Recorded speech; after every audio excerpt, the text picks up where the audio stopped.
Apa kalau orang yang demam dengue atau demam berdarah gitu ya, itu badannya jadi agak merah-merah gitu, karena tadi darahnya rembes dari pembuluh darah yang mengalami pelebaran pori-pori gitu.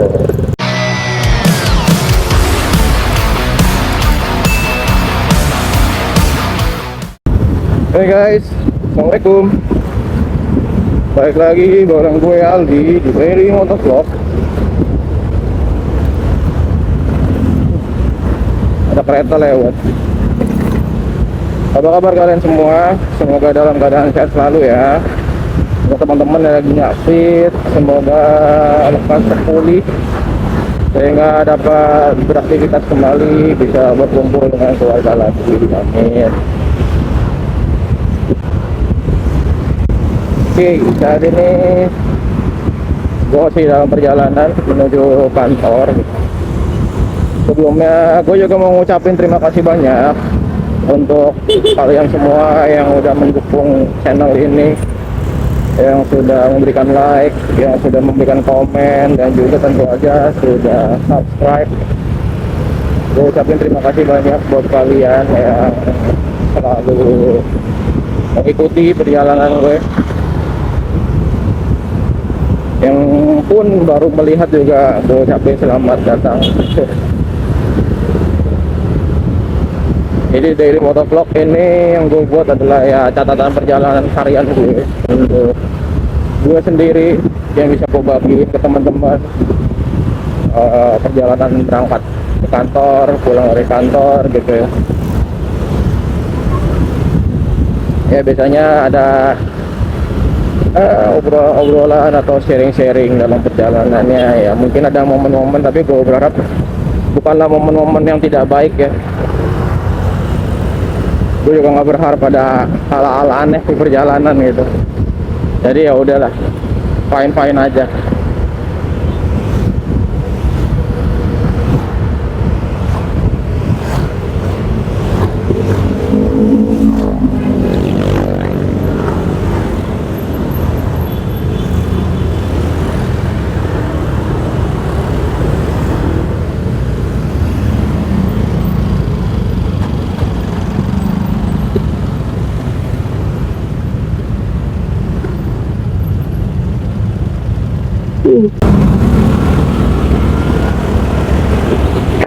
Hari ini adalah hari pertama setelah cuti lebaran ya, cuti lebaran dan cuti bersama. Jadi kemungkinan trafficnya agak sedikit naik.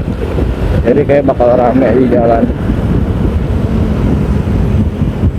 Gimana teman-teman untuk lebaran kemarin, berkesan kan? Bisa kumpul bareng keluarga lagi, bisa sholat bareng-bareng gitu. Alhamdulillah yang sudah berkurban, semoga berkah untuk kurbannya, semoga rezekinya ditambah lagi teman-teman. Amin.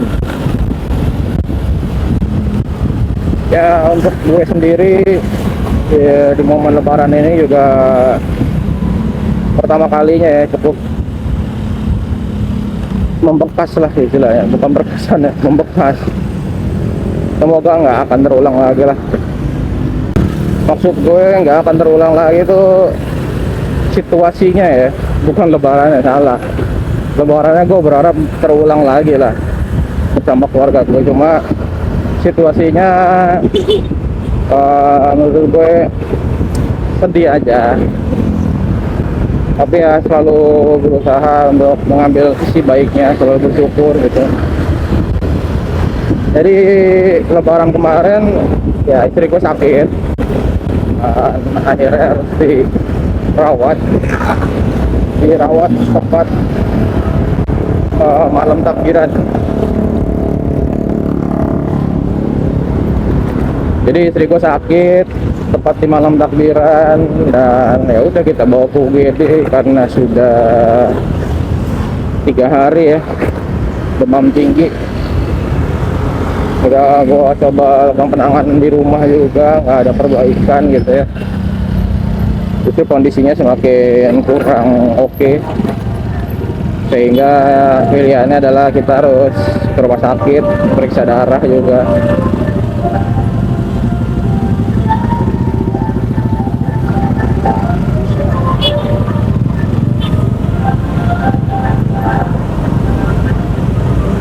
dari hasil dokter informasiin ke kita bahwa ternyata ya memang harus dirawat inap gitu, karena memang dari pemeriksaan hasil lab menunjukkan kecenderungan ke arah demam berdarah. Ya masih demam dengue sih, belum demam berdarah. Jadi masih demam dengue. Jadi belum demam berdarah. Jadi itu udah, dengan saya berat hati ya sudahlah berawat. Alhamdulillahnya selama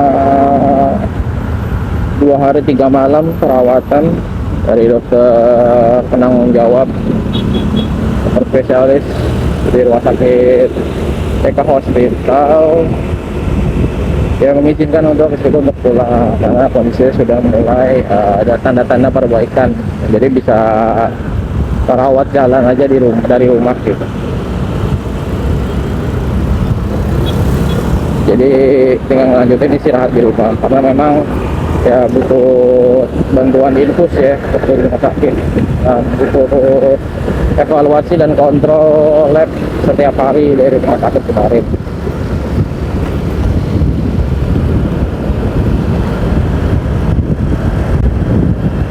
Dan saat ini ya sudah mulai ada perbaikan gitu ya. Kalau kemarin benar-benar demam tinggi, badan ngilu-ngilu ya, gejala khas dari demam dengue, demam tinggi, badan ngilu-ngilu,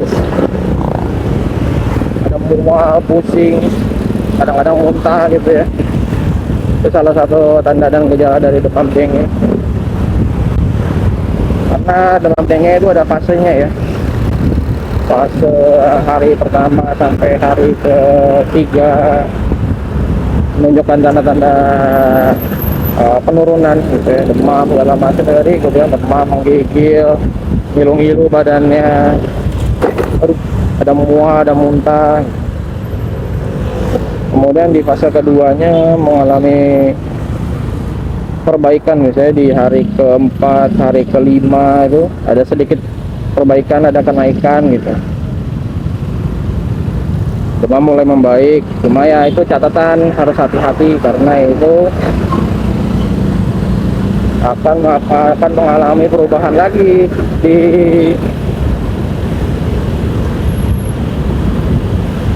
hari ke-5 dan ke-6 itu. Jadi fasenya kayak fase tapal kuda gitu. Jadi dari demam tinggi sempat turun, terus naik lagi, turun lagi gitu. Terus akhirnya naik lagi baru perbaikan.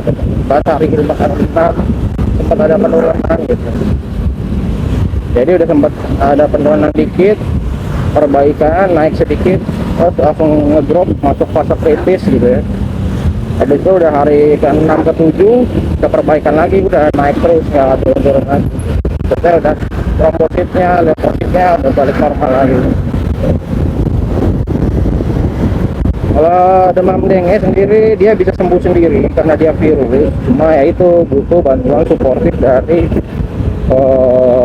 kalau emang susah makan, susah minum, ya mau ngomong kan harus dibantu dengan infus. Terus kalau untuk keluhan-keluhan tadi, demam, menggigil, mual, ya dibantu dengan obat-obatan yang menyesuaikan dengan keluhan dan gejala gitu ya.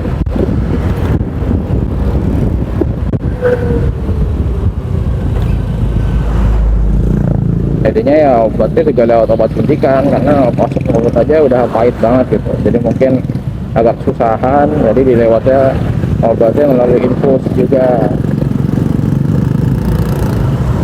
Untuk makanan sebenarnya nggak ada pantangan ya, kalau kalian emang tahan dan kuat gitu ya udah apa aja boleh dimakan yang kalian suka gitu. Banyak minum air putih yang cukup gitu. Karena kenapa harus banyak minum air putih atau banyak minum gitu ya, karena tujuannya untuk menjaga dari permeabilitas pembuluh darah. Jadi ketika kalian terkena demam dengue gitu ya, pembuluh darah kalian tuh mengalami peradangan karena virus dengue-nya, sehingga pembuluh darahnya jadi melebar. Karena pembuluh darah kalian melebar, pori-porinya itu jadi membesar, pori-pori pembuluh darah, sehingga yang terjadi adalah ada perembesan di kapiler darah itu. Makanya kenapa kalau orang yang demam dengue atau demam berdarah gitu ya, itu badannya jadi agak merah-merah gitu, karena tadi darahnya rembes dari pembuluh darah yang mengalami pelebaran pori-pori gitu.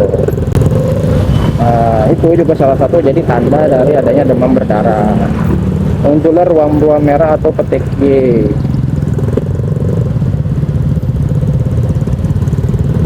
Habis itu nanti kalau udah fase pemulihan gitu ya, udah masuk ke hari ke-6, hari ke-7, ke-8, ke-9 gitu ya, nanti lama-lama pembuluh darahnya akan kembali normal gitu ya, pori-porinya sudah kembali mengecil lagi, dan pembuluh dan darah yang pada keluar itu dari rembesannya itu akan kembali diserap oleh tubuh sehingga bisa kembali normal lagi untuk hemostasisnya.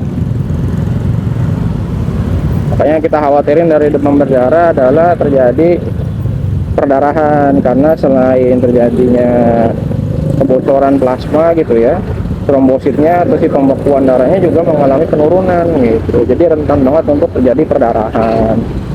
Makanya suka ada muncul mimisan, gusi berdarah gitu, jadi itu tanda-tanda yang harus diwaspadai. Biasanya kalau trombositnya udah di bawah 100.000 itu sih udah anjurannya rawat inap gitu ya. Trombosit di bawah 100.000 disertai dengan penurunan sel darah putih dan peningkatan kekentalan darah, itu tanda-tanda yang akan terjadinya demam berdarah gitu. Gak boleh disepelein karena dampaknya cukup fatal gitu ya, terjadinya demam dengue atau demam berdarah, karena bisa mengalami dengue shock syndrome atau sindrom shock dengue. Ya itu karena tadi gangguan di cairan dalam tubuh, karena ada perembesan, akhirnya mengalami gangguan dari hemodinamik atau cairan dalam tubuhnya terganggu.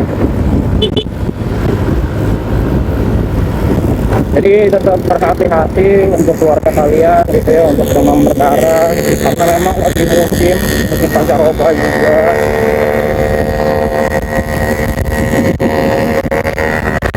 Jadi ya untuk anak-anak ya harus hati-hati, untuk orang tua juga jangan sampai ketemu sama yang namanya nyamuk. Nyamuk Aedes lebih tepatnya ya, kalau teman-teman tahu ya, nyamuk belang-belang. Jadi nyamuk Aedes ini adalah faktor pembawa dari si virus dengue-nya. Jadi teman-teman ya, kalau bisa sebelum itu kamar disemprot obat nyamuk ya. Jangan menyimpan barang-barang yang barang bekas gitu ya, atau pakaian yang tergantung gitu, karena itu bisa jadi sarang nyamuk gitu. Jadi hati-hati untuk teman-teman semua. Kemudian air yang menggenang ya, air di daun, air di barang bekas yang kena hujan, kalau bisa jangan sampai ada yang menggenang, karena nyamuk Aedes itu tempat untuk berkembang biaknya justru air bening, air jernih teman-teman. Jadi kalau ada di kebun-kebun atau di gudang gitu ya, langsung segera dibuang airnya. Jangan sampai ada genangan-genangan air yang bisa membuat jadi tempat berkembang biaknya nyamuk Aedes aegypti. Nah, nyamuk-nyamuk ini tuh biasanya berkembang hidup tuh di jam office ya, jam kerja. Jadi dia akan beraktivitas tuh di pagi hari kayak gini ya, di selang jam 8 pagi sampai jam 10, kemudian di sore hari juga di jam 4 sampai jam menuju maghrib gitu, karena itu siklus jamnya nyamuk untuk Aedes aegypti. Jadi nyamuknya belang-belang guys, jangan lupa.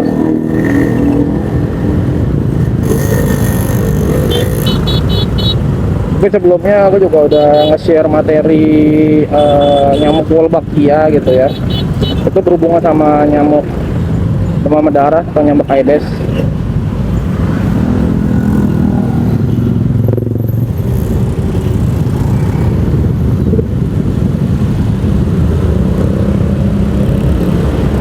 Jadi nyamuk Aedes sendiri kalau di Jogja itu ada penelitian, jadi nyamuk Wolbachia itu diberikan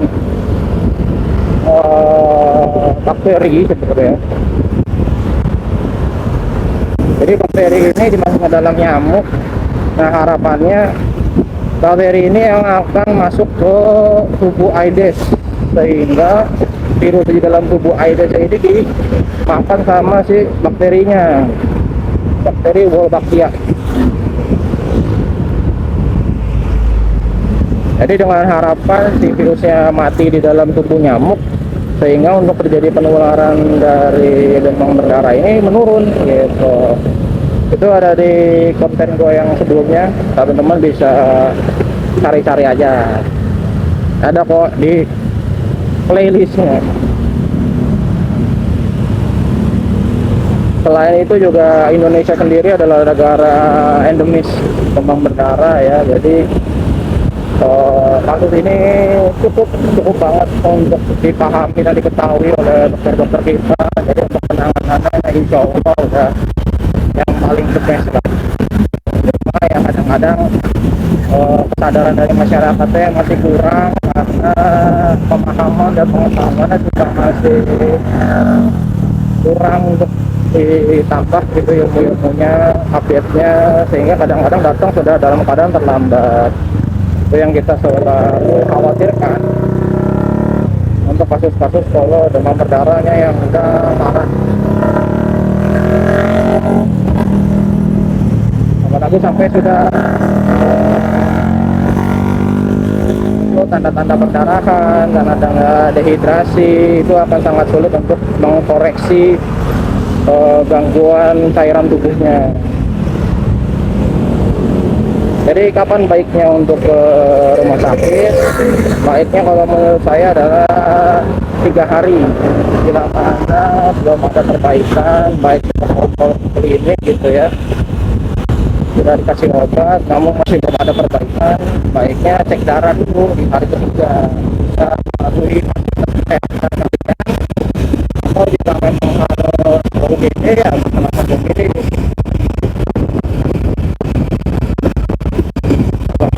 Dari fasilitas kesehatan kalian punya laboratorium lebih bagus, jadi bisa langsung dilakukan penanganan. Jadi kalau misalkan hasil labnya udah ada di fasilitas kesehatan satu dan perlu dirujuk, ya langsung akan dirujuk gitu.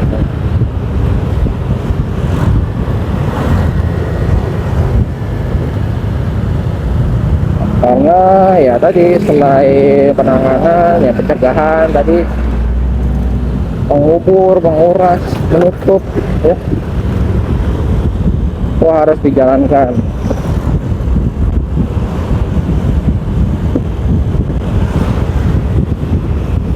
Nah, kalau kalian perlu pakai sovel ya atau merek-merek ya, pakai lotion yang buat nyamuk gitu ya, ya silakan, boleh juga. Cuma yang tadi ya perlu dilakukan untuk pencegahan nyamuk. Mungkin itu aja dari gue, semoga kalian semua tetap sehat ya, keluarga kalian juga. Gue juga berharap jangan sampai ada lagi yang kayak gitu ya, momen-momen yang harusnya bisa kumpul keluarga ya mau nggak mau kita harus bersabar ya, karena sakit juga kita nggak ada yang berharap ya, dan kita juga nggak ada yang tahu, karena kita juga nggak tahu istri digigit di mana ya, entah di kantor, entah di daerah rumah gitu ya. Cuma yang jelas ya harus hati-hati kalian semuanya. Oke, mungkin itu aja dari gue. Selamat Hari Raya Idul Adha 1445. Semoga kita selalu dalam kebaikan, selalu dijaga sama Allah, selalu diberkahi dan diridhoi sama Allah di Lebaran. Dan untuk teman-teman keluarga yang berangkat haji, semoga menjadi haji yang mabrur. Amin. Oke, itu aja dari gue. Sampai ketemu di next video. Jangan lupa like, share, dan like, komen, dan subscribe. Sampai ketemu lagi di next video. Gue Aldi, cabut dulu. Dadah. Assalamualaikum.